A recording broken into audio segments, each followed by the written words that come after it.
интизор будед ки Роналду меояд ё не? ما انتظار بودیم اما ناومد. ҳаминак мо боз дар варзишгоҳи марказии шаҳри Душанбе ҳастем. Роналду номан мо намерем хеле. Агар касе худи Роналдуро мухлисӣ мекунад, мухлиси футбол нест. Tojikiston ба пеш, Истиқлол ба пеш.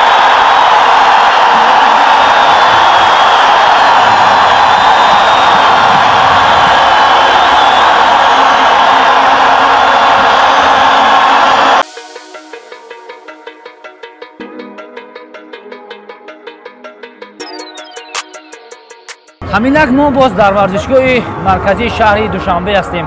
Он ҷое ки Истиқлол бояд бо дастаи Ал-Наср бозӣ бикунад. дӯстон ва мухлисони футболи меҳан интизори омадани Криштиану Роналдо ва имрӯз буданд. Аммо акнун Роналдо наомад, вале дар ҳайати дастаи Ал-Наср бисёре аз бозигарони дигар аз ҷумла Садио Мане ва Лапортаву дигарҳо имрӯз дар майдон ҳунарнамоӣ мекунанд ва бинед ки чӣ қадар мухлис ҳанӯз 1 соат бештар аз оғози бозӣ аст. бинед ки варзишгоҳ чӣ қадар мухлисони зиёдро ба ҳам овардааст. умедворем ки дар бозии охирини гурӯҳии Лигаи Чемпионҳои Осиё дастаи Истиқлол ҳангома нишон медиҳад ва метавонад ки бар муқобили чунин як тими пурқуввати арабӣ ғалаба ба даст биёрад. Истиқлол ба пеш.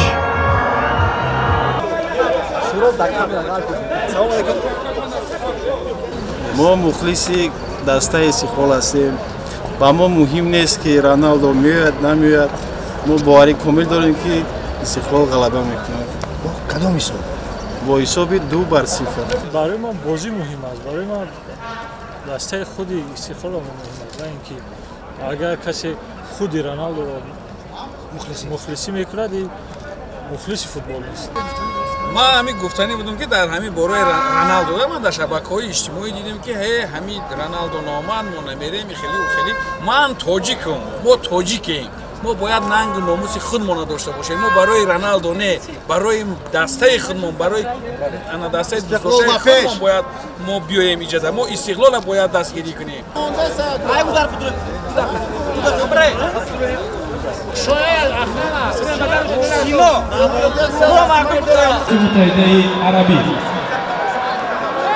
Музири доварон Виктор Колпаков аз Ҷумҳурии Қирғизистон ва комиссари бозӣ Тариқ Ҳайдар.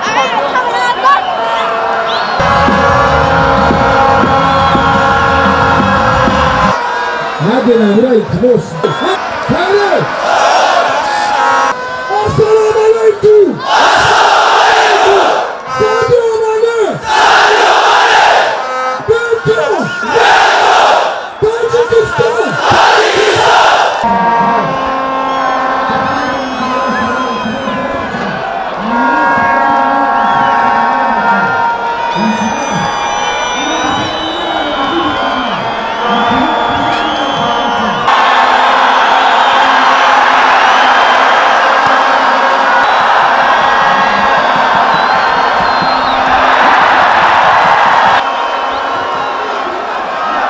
салом алайкум дӯстони азиз, мардуми шаҳрванди Тоҷикистон, мухлисои ашади футболи тоҷик.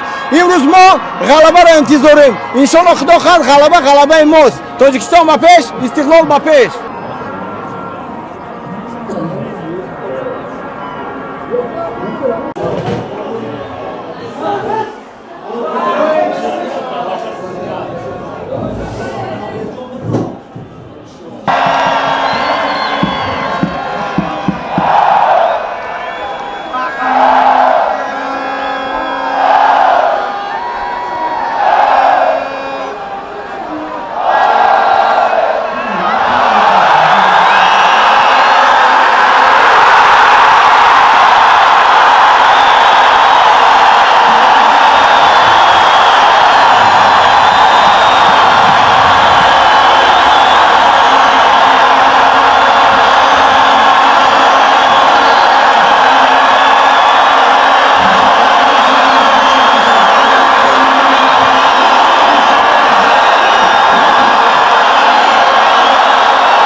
Я думаю, то, что в этом матче будет много голов. Мне кажется, будет счет 2-2, ничья. Вообще атмосфера на стадионе невероятно крутая, очень много болельщиков, такая суета здесь происходит. Даже несмотря на то, что не приехал сюда Криштиану Роналду, все равно, наверное, все люди Душанбе пришли поддержать свою местную команду, поболеть за них. Вот, ну, короче, мне нравится. Я сюда тоже первый раз в жизни приехал, мне вообще здесь нравится. Атмосфера здесь на трибунах тоже крутая. Наслаждаемся футболом. Таджикистан, Бапеш.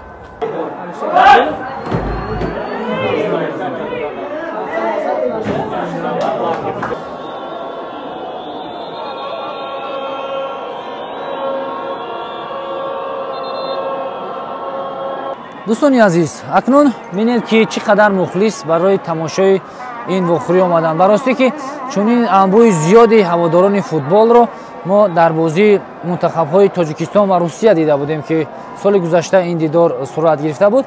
Ҳамакнун ин қадар мухлис ҳатто ҷои нишаст тамоман нест.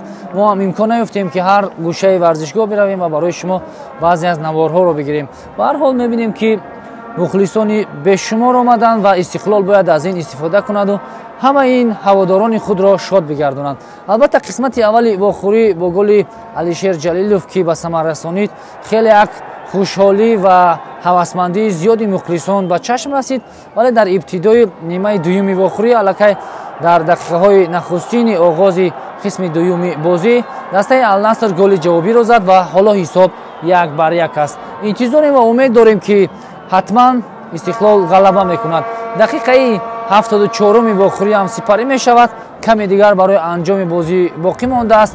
Натиҷаи мусовӣ ҳам барои дастаи Истиқлол бад нест, аммо дар майдони худ бояд ғалаба бикунанд. Ин ҳам дар ҳоле аст ки Алнаср ҳайати асосии худро ба майдон набаровардааст. Аксари бозингароне ки мебинед одатан дар курсии бозингарони захиравӣ мешинанд. Бояд аз ин шонс истифода бурд.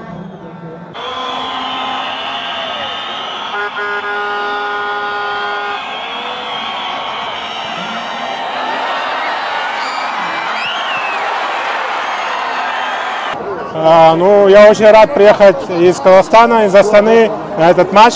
Я думаю, многие сюда приехали для одного, да, чтобы увидеть кое-кого, кто не приехал. Но я думаю, что от этого никто не расстраивается сильно.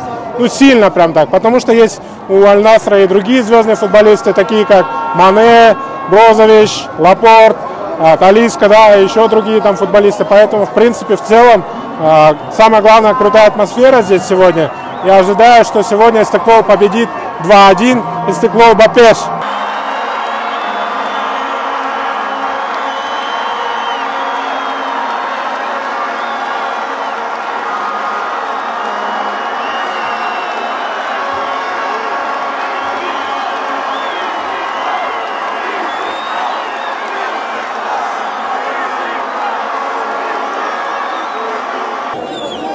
ҳанӯз бозӣ ба анҷом нарасидааст. Бинед мухлисон чӣ гуна